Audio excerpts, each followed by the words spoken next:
Zubac to the Celtics, the $58 million center Boston needs, and the trade price. If you're a Celtics fan, you're probably feeling this. Every game feels like there's a real lack of presence in the paint. The defense is secure, the attack fits, but when it comes to rebounding, protecting the rim, that second chance that decides the playoff, it gives the feeling that Boston is a pivot away. So I'll get straight to the point. Ivica Zubac, the $58 million center, became the name that many people are pointing out as the fit that Boston needs right now. Today, I'm going to show you why it makes sense, what it solves on the court, and most importantly, what the real price of this exchange would be, who's leaving, what's coming in, and whether it puts you closer to the title or becomes a huge risk. Let's figure this out together. Before continuing, quickly, if you enjoy straight-to-the-point content about the NBA and Celtics, subscribe now because we're in the race for 1,000 subscribers, and I'm serious. Reaching this goal really helps the channel to reach more people, strengthen the videos, and provide even better and more frequent analysis. So do the following with me. Click subscribe now,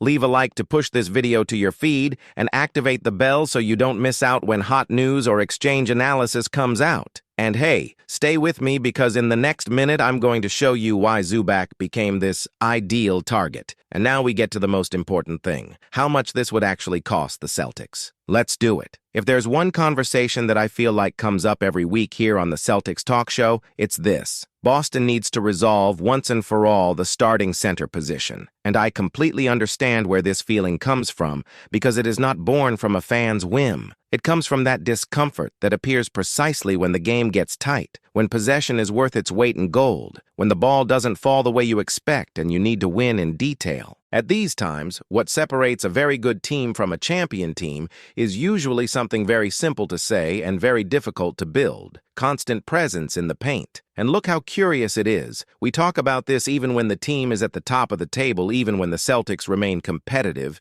even with adjustments, injuries, and improvisations. Because deep down, Celtics fans don't just think about winning today. Celtics fans think about May and June. Think about long series, about opponents who will exploit any weakness. Think about Game 6, away from home with the most permissive refereeing. Think about an offensive rebound that turns into 3 points in a row and changes the course of an entire quarter. It's that kind of pain that you can't ignore. You look at the cast and think, the structure is great, but at the same time you feel like there's no anchor there. And here comes the context. It is not possible to talk about this need without remembering what happened in the Celtics cage in a short space of time, because suddenly Boston lost 3 important names in the front court. Porzingis left in a trade. Horford, who was more than a player, he was a presence, a reference, a security, left in free agency. And Luke Kornet, who many people underestimate, but who had a clear and useful role, also received a bigger contract elsewhere. When you lose that trio, you don't just lose minutes on the court. You lose combinations. You lose gaming options. You lose those fits that the coach uses as Plan B when Plan A doesn't work. The result of this is that the Celtics needed to reorganize with what they had, and then Neemias Queta and Luka Garza start to have greater responsibilities. I like to look at this honestly, without falling into either optimistic exaggeration or automatic pessimism. Queta has energy, he has physique, he has desire, he is a player who can grow.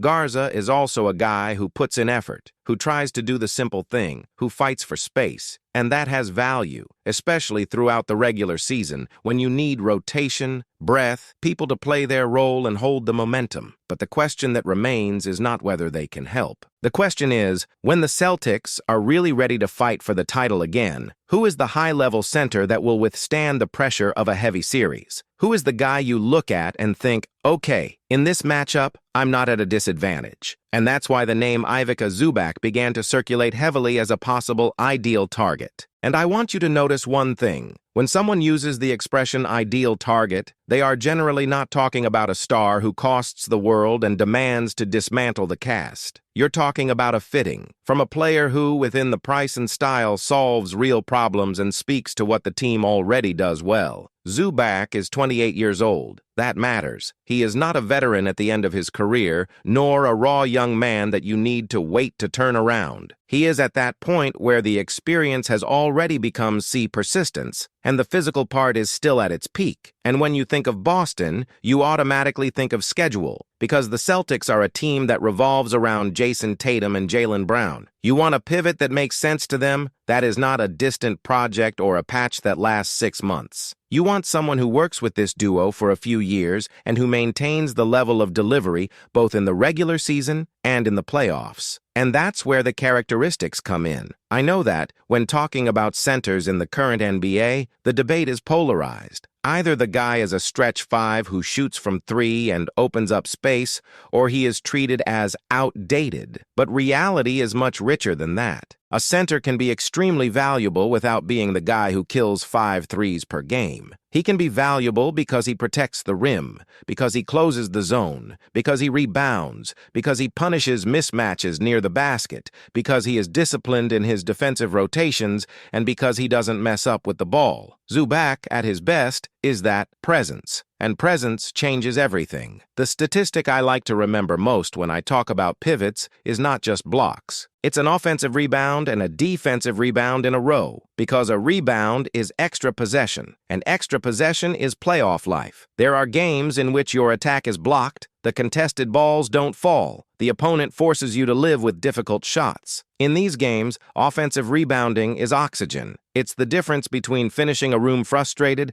and finishing a room surviving. And Zubac is a guy who has historically done damage in this regard. Defensively, he also has weight. And when I say weight, it's not just physical size, it's tactical weight. He's the type of pivot that allows you to be more aggressive on the perimeter, because you know there's someone behind with the ability to challenge, to hold off infiltration for half a second longer, to protect the rim without committing a silly foul. This helps the wingers to score with more courage. It helps the system as a whole. It helps you not to depend on 1,000 folds that leave shooters free. And when the Celtics are healthy, with Tatum and Brown on the court, you already have a strong defensive structure on the perimeter. A pivot who provides stability at the back transforms this defense into something even more suffocating. Now, the part that a lot of people like, and I like it too because it's objective, is the contract. An impact center with a contract that doesn't strangle the salary cap is, today, almost a treasure. Zubac has a contract worth around $58 million in total, with an annual salary of around $18 million. This, compared to the market and what a reliable big man costs,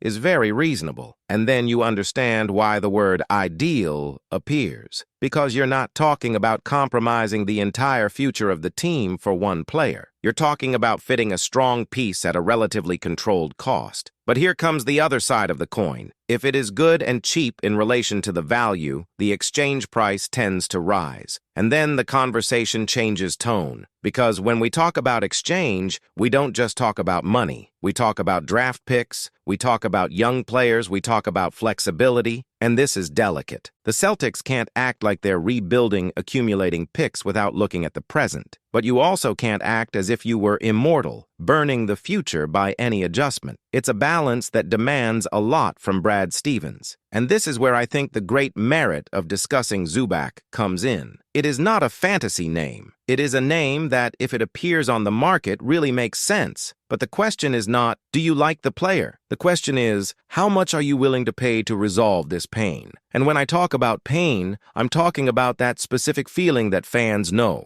The team is competing, it's well-trained, it's playing high-level basketball, but you're already projecting the battles against the best teams when everything turns into a half-court war. In these battles, every detail becomes a problem. You don't want to get into a series and realize too late that your opponent is winning the physical contest. You don't want to have to improvise all the time, switching lineups because no option can hold your own. You want a ready answer, a security. And that's why it makes sense to think of a real center when talking about fighting for the title. It's not because without a center you can't win in the modern NBA. You can win with small ball, you can win with versatility, but there is a limit. There is a line where a lack of size and presence becomes fragility, and champion teams rarely leave obvious weaknesses uncovered. He may not be a superstar center, but he needs to be someone reliable, who can take a beating and do the dirty work efficiently. Now, let's be honest about the scenario. The Clippers have been showing signs of stability and focus, and when a team gears up, the chance of selling important pieces in the middle of the season decreases. A player like Zubac becomes part of the team's identity, and when that happens, negotiation becomes more difficult. You are not trying to convince a team to get rid of a leftover name. You're trying to get a starter who makes a difference. And this usually only happens in two situations. Either the team decides to rebuild, or there is a package so attractive that it changes everything. So I completely understand the Celtics fan who looks and thinks, if the chance arises, you have to go. I also understand the fan who says, calm down, this is not the time to despair. Because there's an important point here. Boston is not at rock bottom.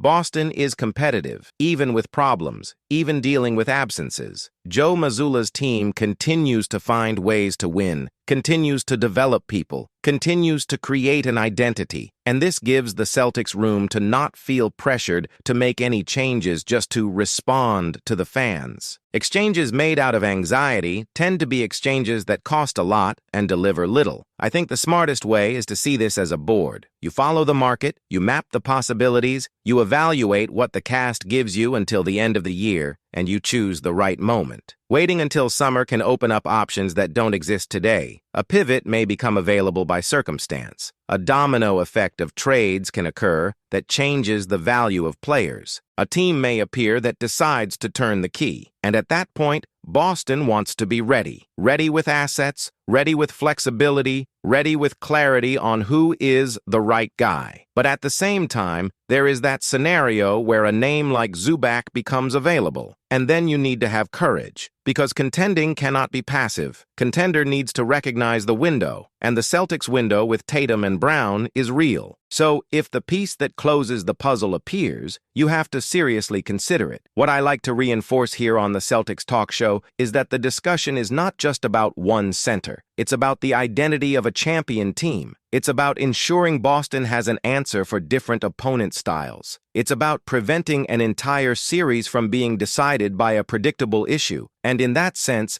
Zubac is a name that speaks to this. It brings solidity. He brings rebounds. It brings protection. It brings a simple and efficient game. He doesn't need the ball to exist, but when the ball arrives, he punishes. He doesn't need to be the protagonist to be fundamental, and that's a beauty, because the Celtics already have protagonists. What the Celtics need is support. It needs people who can raise the team's ceiling without messing up the structure. You need someone who does the things that don't appear so much in the best moments of a highlights video, but that appear when you win a 7-game series. Because playoffs are about repeating what works, night after night, even when the opponent tries to take away your options. And I want to ask you a question that I would ask if we were talking face-to-face. Do you remember those games where the Celtics lose and the feeling is, it wasn't talent, it was detail? When the team takes an offensive rebound sequence, when he can't protect the rim without fouling, when the opponent manages to live on second chances, this is not bad luck. This is structure, and structure can be solved with the right pieces. So when I see this debate about Zubac,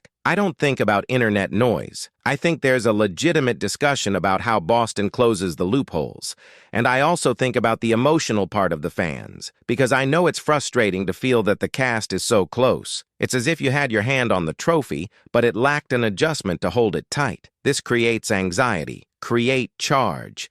It creates that desire to see the board act quickly. However, acting quickly is not always acting well. The ideal is to do the right thing. And doing the right thing here means if Zubac is really available, if the price isn't suicidal, if the salary and rotation fit makes sense, then you have a golden opportunity. But if the Clippers close the door and demand an absurd package, then the best move may be to take a breath and stick to the plan. Because in the end, the goal is not to win the headline of the day. The goal is to win the championship. And this is where I go back to the beginning. This is Brad Stevens' biggest task. Find a long-term solution at starting center without dismantling what makes the Celtics the Celtics, without taking away from Boston what is already elite. The team has a base. It has stars. It has culture. It has defense. There's a shot. What he is looking for now is a piece that completes. And this search is not easy, because the market knows what a reliable pivot is worth. What I want you to take away from here is simple. It makes sense to talk about Zubac, and it makes sense to get excited about the idea, because the profile is very consistent with what Boston needs. But it also makes sense to keep your feet on the ground, because exchanges of this type are negotiated in cold blood. If it happens, it could be the movement that changes the Celtics talk from strong contender to real favorite. If it doesn't happen, it doesn't mean it's over. It means the board will continue to hunt for the right fit at the right time. And I'll tell you something, just like I would tell a fan friend, the Celtics are in a privileged place. There's a team to compete, there's organization, there's a star, there's a path. The missing adjustment is precisely the type of adjustment that turns a good season into a historic season. That's why the discussion heats up. That's why a title like that attracts so many clicks, because it touches on a real wound, a real hope, and a question that everyone here asks. What is the missing piece? If this piece is Zubac, the conversation becomes very interesting. But regardless of the name, the need remains. Boston needs a presence in the paint to face any opponent in a long series. And that's what we're going to keep talking about here, because this isn't just a rumor. It's strategy, it's construction, and it's title ambition. And now I really want to hear from you. If Zubac were available, would you be willing to pay a lot for choices to bring this security? Or would you prefer to wait for summer and look for a solution with more options on the market? I read everything, because this type of debate is what makes the Celtics Talk Show a real conversation, the way I like to do it, with passion, but with analysis. And that's what makes everything so clear, and at the same time, so dangerous. The Celtics don't need any center. You need the right part, because when the playoffs arrive, there's no room for improvisation. There's no time to learn hard, and there's no mercy for those who give rebounds, silly fouls, and second chances. And if Zubac really becomes an option, the question won't be if he helps. It will be, does this transform Boston from a contender to a favorite? And if the answer is yes, you know how this story ends, with the fans demanding, with the league watching, and with the Celtics going to war with a much more solid structure. Now I want to hear from you. Is Zubac on the Celtics worth the trade price? Would you pay choices? Who would you put in the pack? Comment below, because I will read and respond, and I will bring the best ideas in the next video. And look, before you leave, the Celtics Analyses playlist is in the pinned comment. If you want to truly understand the team, with analysis that connects the dots and leaves you ready for any rumors, trades, and big games, click there now and enjoy. You will find exactly this type of content, direct, complete, and without fluff. Subscribe so you don't miss the next episode. Leave a like to strengthen, and we'll see you on the next Celtics Talk Show. Because here, the conversation is just one. Boston didn't come to participate. It came to dominate.